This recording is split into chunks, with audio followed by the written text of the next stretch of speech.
નમસ્કાર વિદ્યાર્થી મિત્રો, કેમ છો મિત્રો? આજે મહાશિવરાત્રિના આ પવિત્ર તહેવારમાં આપ સૌને હાર્દિક શુભેચ્છા. તો ગયા વિડીયોમાં મેં તમને કીધું હતું એમ કે ધોરણ 10 વિજ્ઞાન અને ટેકનોલોજીના વિભાગ એ અને બી વિશે મેં ચર્ચા કરી હતી. મિત્રો, આજે હું તમારી સમક્ષ વિભાગ સી અને ડી કે જેમાંથી 3 ગુણના અને 4 ગુણના પ્રશ્નો પૂછાય છે. તો પ્રકરણ વાઇઝ કયા કયા પ્રશ્નો મોસ્ટ આઈએમપી છે, કયા પરીક્ષામાં પૂછાઈ શકે છે, એ તમારી સમક્ષ રજૂ કરું છું. તો વિડીયોની શરૂઆત કરીએ. તો સૌપ્રથમ વિભાગ સીમાં પ્રકરણ નંબર 1, 3, 7, 8, 9, 10, 12 અને 14, આમ આટલા પ્રકરણમાંથી કુલ 8 પ્રશ્નો પૂછાશે અને દરેક પ્રશ્નના 3 ગુણ હશે, એટલે કે કુલ 24 ગુણનો આ વિભાગ સી રહેશે. તો શરૂઆત કરીએ. તો સૌથી પહેલાં પ્રકરણ નંબર 1માંથી એક પ્રશ્ન 3 ગુણનો પૂછાશે. તો પહેલો પ્રશ્ન છે, સંયોગીકરણ પ્રક્રિયા કોને કહે છે? ઉદાહરણ આપી સમજાવો. 3 ગુણનો એક પ્રશ્ન છે. ત્યારબાદ બીજો પ્રશ્ન, વિઘટન પ્રક્રિયા કોને કહે છે? ઉદાહરણ આપી સમજાવો. પ્રકરણ 1માંથી ત્રીજો પ્રશ્ન લઈએ તો રેડોક્સ પ્રક્રિયાઓ એટલે શું? ઉદાહરણ આપી સમજાવો. બીજો અને ત્રીજો મને ખૂબ મોસ્ટ આઈએમપી લાગે છે. ત્યારબાદ પ્રકરણ 3ની વાત કરીએ તો પ્રકરણ 1માં 3 પ્રશ્નો પૂછાશે જે 3 ગુણ ધરાવે છે. પ્રકરણ 3માં મેં તમને વાત કરી હતી એમ પ્રકરણ વાઇઝ કે પ્રકરણ 2માંથી વિભાગ સીમાંથી કોઈ પ્રશ્ન પૂછાતો નથી. તો પ્રકરણ 3 ધાતુઓ અને અધાતુઓમાંથી કયા પ્રશ્નો પૂછાવાની શક્યતા છે? તો પહેલો પ્રશ્ન લઈએ, ધાતુઓના સામાન્ય ગુણધર્મો લખો. બીજો પ્રશ્ન, અધાતુઓના સામાન્ય ગુણધર્મો લખો. પરીક્ષામાં પણ આ પ્રશ્ન આવી ચૂકેલ છે. ત્રીજો પ્રશ્ન, સક્રિયતા શ્રેણીમાં નીચે રહેલી ધાતુઓનું નિષ્કર્ષણ કરો. ચોથો પ્રશ્ન, સક્રિયતા શ્રેણીમાં મધ્યમ રહેલી ધાતુઓનું નિષ્કર્ષણ માટેની ભૂંજન અને કેલ્સિનેશન પદ્ધતિ સમજાવો. પાંચમો પ્રશ્ન, કોપરના શુદ્ધિકરણની વિદ્યુત વિભાજનની પદ્ધતિ આકૃતિ સહ સમજાવો. તો મિત્રો, આ રીતે પ્રકરણ 3માંથી 5 પ્રશ્નો પૂછાયેલા છે, મોસ્ટ આઈએમપી છે. ત્યારબાદ આગળ વધીએ તો પ્રકરણ 4માંથી પણ વિભાગ સીમાંથી કોઈ પ્રશ્ન પૂછાતો નથી. પ્રકરણ 3માં મેં તમને કીધું એમ કે એક પ્રશ્ન પૂછાશે અને નાથવામાં પણ તમને એ જ પ્રકરણનો પ્રશ્ન મળશે. આગળ વધીએ તો પ્રકરણ 5માંથી પણ વિભાગ સીમાંથી કોઈ પ્રશ્ન પૂછાશે નહીં.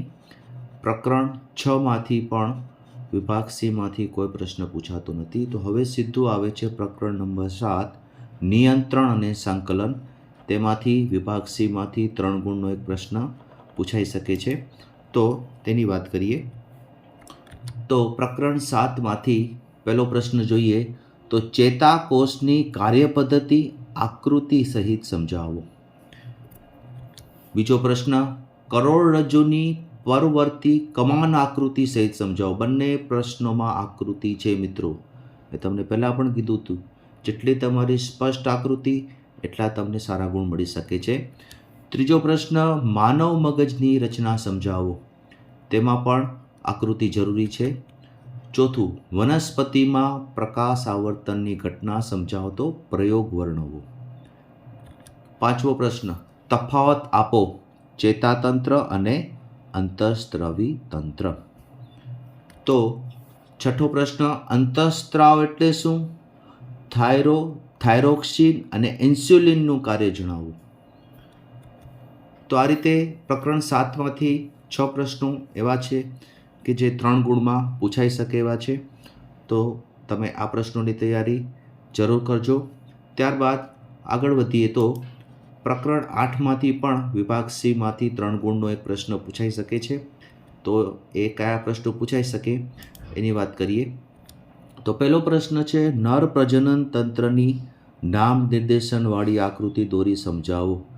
મિત્રો, વિજ્ઞાનમાં આકૃતિ વગર તમે માર્ક્સ નહીં લઈ શકો, એટલે આકૃતિ તમારી સ્પષ્ટ હોવી જરૂરી છે. બીજો પ્રશ્ન, માદા પ્રજનન તંત્રની નામ નિર્દેશનવાળી આકૃતિ દોરો અને ટૂંકમાં સમજાવો. ત્યારબાદ ત્રીજો પ્રશ્ન, લિંગી પ્રજનનનું મહત્વ સમજાવો. ચોથો પ્રશ્ન જોઈએ તો ગર્ભધારણ રોકવા માટેની પદ્ધતિઓ વિશે નોંધ લખો. પાંચમો પ્રશ્ન, સપુષ્પી વનસ્પતિઓમાં લિંગી પ્રજનન સમજાવો. તો આ રીતે પ્રકરણ 8માંથી 5 પ્રશ્નો, પ્રકરણ 7માંથી 6 પ્રશ્નો મને 3 માર્ક્સના લાગ્યા છે, જે મોસ્ટ આઈએમપી છે. આગળ વધીએ તો પ્રકરણ 9માંથી પણ વિભાગ સીમાંથી એક પ્રશ્ન પૂછાઈ શકે છે અને એના અથવામાં પણ તમને એ જ પ્રકરણ આનુવંશિકતા અને વિકાસ પ્રકરણ 9 એ જ પ્રશ્ન તમને અથવામાં આવી શકે છે. તો આગળ વધીએ તો પ્રકરણ 9માંથી પહેલો પ્રશ્ન, લિંગ નિશ્ચયન એટલે શું? માનવમાં લિંગ નિશ્ચયન સમજાવો. ત્યારબાદ લઈએ તો બીજો પ્રશ્ન, ઉદ્વિકાસીય સંબંધોને શોધવાના સમમૂલક અંગો અને કાર્યસદસ્ય અંગો વિશે ટૂંકમાં સમજાવો. ત્રીજો પ્રશ્ન, કૃત્રિમ પસંદગી દ્વારા ઉત્ક્રાંતિને જંગલી કોબીજના ઉદાહરણથી સમજાવો. ચોથો પ્રશ્ન, ઉદ્વિકાસીય સંબંધને શોધવા માટે સમમૂલક અંગો અને કાર્યસદસ્ય અંગો સમજાવો. તો 9મા પ્રકરણમાંથી આ 4 પ્રશ્નો અગત્યના છે, તો પહેલાં એની તૈયારી કરજો. ત્યારબાદ આગળ વધીએ તો પ્રકરણ 10માંથી 1 માર્ક્સનો 3 ગુણનો એક પ્રશ્ન પૂછાય છે અને અથવામાં પણ પ્રકરણ 10 પ્રકાશ અને પરાવર્તન અને વક્રીભવનનો અથવામાં પણ એક પ્રશ્ન આવશે 3 ગુણનો. તો એની વાત કરીએ તો પ્રકરણ 10માંથી પહેલો પ્રશ્ન જોઈએ તો લેન્સનો પાવર કોને કહે છે? તેનો એસઆઈ એકમ અને સૂત્ર લખો તથા પાવર માપવા વપરાતા સાધનનું નામ જણાવો. 3 ગુણમાં આ પ્રશ્ન પૂછાઈ શકે છે.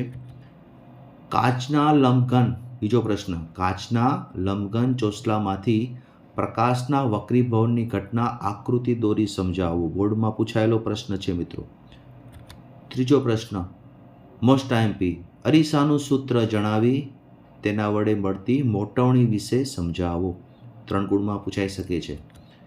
તો આ 3 પ્રશ્નો પ્રકરણ 10ના લીધા આપણે. ત્યારબાદ આગળ વધીએ. પ્રકરણ 10 પછી પ્રકરણ 11માંથી વિભાગ સીમાંથી કોઈ પ્રશ્ન પૂછવાની શક્યતા નથી. ત્યારબાદ વિદ્યુત પ્રકરણ 12 એમાંથી એક પ્રશ્ન 3 માર્ક્સનો પૂછાઈ શકે છે. તો વિદ્યુતમાંથી કયા કયા પ્રશ્નો પૂછાઈ શકે?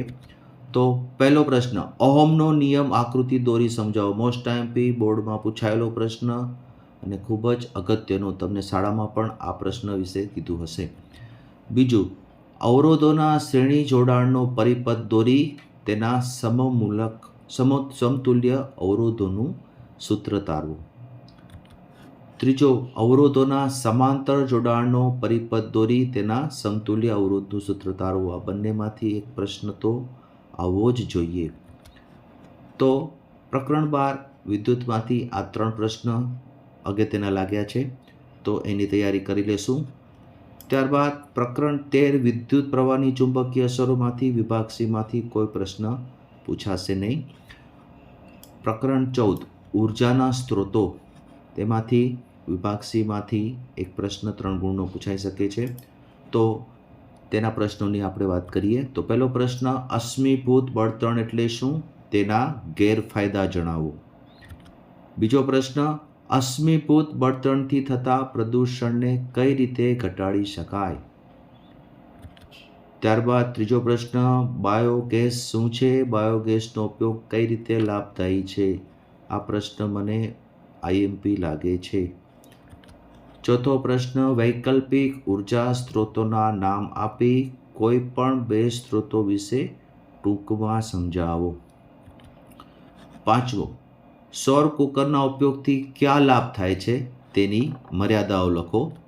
તો આ રીતે 14મા પ્રકરણમાંથી આપણે 5 પ્રશ્નો જોયા. ત્યારબાદ આગળ વધીએ તો 15મા પ્રકરણમાંથી વિભાગ સીમાંથી કોઈ પ્રશ્ન પૂછાશે નહીં એવી શક્યતા છે, અને પ્રકરણ 16માંથી પણ કોઈ પ્રશ્ન વિભાગ સીનો 3 ગુણનો પૂછાશે નહીં. તો આ રીતે આપણે વિભાગ સીની વાત કરીએ. હવે મિત્રો આપણે વિભાગ ડી તરફ આગળ વધીએ. તો વિભાગ ડી એમાંથી પ્રકરણ 2, 4, 6, 11 અને 13 આ 5 પ્રકરણોમાંથી 5 પ્રશ્નો પૂછાશે. દરેક પ્રશ્નનો 4 ગુણ એટલે કે 5 ચોક 20 ગુણનો તમારો આ વિભાગ ડી રહેશે. તો આપણે શરૂઆત કરીએ પ્રકરણ 2થી. તો વિભાગ ડીમાં પ્રકરણ 2માંથી એક પ્રશ્ન અથવામાં પણ એના એ જ પ્રકરણનો પ્રશ્ન મળશે. પ્રકરણ 4માંથી એક, પ્રકરણ 6માંથી એક, પ્રકરણ 11માંથી એક અને પ્રકરણ 13માંથી એક અને એક આંતરિક વિકલ્પ મળશે. એટલે કે આ વિભાગમાં તમને 2 આંતરિક વિકલ્પો મળશે. તો પ્રકરણ 2માંથી આપણે પહેલો પ્રશ્ન જોઈએ. ટૂંક નોંધ લખો પીએચ માપક્રમ મોસ્ટ આઈએમપી બોર્ડમાં પૂછાયેલો પ્રશ્ન. બીજો પ્રશ્ન, દૈનિક જીવનમાં પીએચનું મહત્ત્વ સમજાવો. એટલું જ મહત્ત્વ ધરાવે છે આ પ્રશ્ન પણ. ત્રીજું, સોડિયમ હાઇડ્રોક્સાઇડની બનાવટ લખી તેના દ્વારા મળતી નિપજોના ઉપયોગ લખો. તો આ 3 પ્રશ્ન 4 ગુણના પ્રશ્ન તરીકે લઈ શકાય અને મહત્ત્વના છે. ત્યારબાદ મેં તમને કીધું એમ બીજા પછી સીધો ચોથો પ્રકરણ આવશે, કારણ કે ત્રીજા પ્રકરણમાંથી કોઈ વિભાગ ડીમાંથી પ્રશ્ન પૂછાવાની શક્યતા નથી. તો પ્રકરણ 4માંથી વિભાગ ડીમાં પૂછાઈ શકે તેવા પ્રશ્નમાં પહેલો પ્રશ્ન જોઈએ. તો કાર્બનના કયા 2 ગુણધર્મોને કારણે કાર્બન સૌથી વધુ સંયોજનો બનાવવાની ક્ષમતા ધરાવે છે? સમજાવો. 4 ગુણનો પ્રશ્ન છે. અથવામાં મેં તમને કીધું એમ કે ખરેખર તો આંતરિક વિકલ્પ પ્રમાણે બીજામાંથી મળવો જોઈએ. તો તમે અથવા ન ગણીને એક નવો પ્રશ્ન તરીકે પણ તમે ગણી શકો. કાર્બનના કેટેશન અને સંયોજકતાના ગુણધર્મો સમજાવો. ત્યારબાદ ચોથા પ્રકરણમાં બીજો પ્રશ્ન જોઈએ. તો સાબુની સફાઈ ક્રિયાની ક્રિયાવિધિ સમજાવો. ત્રીજો પ્રશ્ન, ઇથેનોલના ભૌતિક તેમજ રાસાયણિક ગુણધર્મો જણાવો. તો આ 3 પ્રશ્ન પ્રકરણ 4માંથી 4 ગુણમાં આવી શકે એવી શક્યતા છે. ત્યારબાદ પ્રકરણ 6, પ્રકરણ 5માંથી વિભાગ ડીમાંથી કોઈ પ્રશ્ન નહીં પૂછાય. પ્રકરણ 6, જૈવિક ક્રિયાઓમાંથી વિભાગ ડીમાંથી કયા કયા પ્રશ્નો પૂછાઈ શકે. તો પહેલો પ્રશ્ન છે, મનુષ્યના પાચન તંત્રની આકૃતિ દોરી તેની કાર્યપદ્ધતિ સમજાવો. મોસ્ટ આઈએમપી પરીક્ષામાં બોર્ડમાં આવી ચૂકેલો પ્રશ્ન છે. બીજો પ્રશ્ન, મનુષ્યના શ્વસન તંત્રની આકૃતિ દોરી તેની ક્રિયાવિધિ સમજાવો. 4 માર્ક માટે ત્રીજો પ્રશ્ન જોઈએ. તો મનુષ્યના હૃદયની આકૃતિ દોરી તેની કાર્યપદ્ધતિ સમજાવો. આકૃતિ આ 3 પ્રશ્નમાં છે મિત્રો, અને આકૃતિ સ્પષ્ટ હશે તો તમારા 4 ગુણ ક્યાંય નહીં જાય. ખૂબ જ સારી રીતે તૈયારી કરશું. ચોથો પ્રશ્ન એ પણ આકૃતિવાળો, માનવ ઉત્સર્જન તંત્રની આકૃતિ દોરી તેની કાર્યપદ્ધતિ સમજાવો. તો આ રીતે પ્રકરણ 6માંથી 4 ગુણના 4 પ્રશ્નો મને યોગ્ય લાગ્યા. તો આગળ વધીએ. તો ત્યારબાદ આવશે સીધું પ્રકરણ નંબર 11. તમે જોઈ શકો છો અહીંયા કે પ્રકરણ 6 પછી સીધું પ્રકરણ નંબર 11, માનવ આંખ અને રંગબેરંગી દુનિયા. પ્રકરણ 11માંથી વિભાગ એ અને ડીમાંથી જ પૂછાય છે. તો વિભાગ ડીમાંથી 4 ગુણના પ્રશ્ન તરીકે શું લઈ શકીએ પ્રકરણ 11માંથી? તો પહેલો પ્રશ્ન, માનવ આંખની સ્વચ્છ આકૃતિ દોરી તેના મુખ્ય ભાગોના કાર્ય સમજાવો. આકૃતિ દોરી એનું નામકરણ પણ કરવાનું અને એના કાર્યો પણ તમારે સમજાવવાના છે. સ્પષ્ટ આકૃતિ દોરવી પડશે. બીજું, લઘુ દ્રષ્ટિની ખામી એટલે શું? આ ખામીનું નિવારણ આકૃતિ સાથે સમજાવો. ત્યારબાદ લઈએ તો ત્રીજો પ્રશ્ન, ગુરુ દ્રષ્ટિની ખામી એટલે શું? આ ખામીનું નિવારણ આકૃતિ સાથે સમજાવો. આ બંને પ્રશ્નો ખૂબ જ મહત્વ ધરાવે છે. બંનેમાંથી એક પ્રશ્ન આવવાની શક્યતા છે.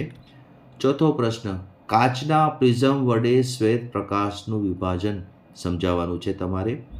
એમાં પણ તમારે આકૃતિ આવશે. 5મો પ્રશ્ન, વાતાવરણીય વક્રીભવન સંક્ષિપ્તમાં સમજાવો.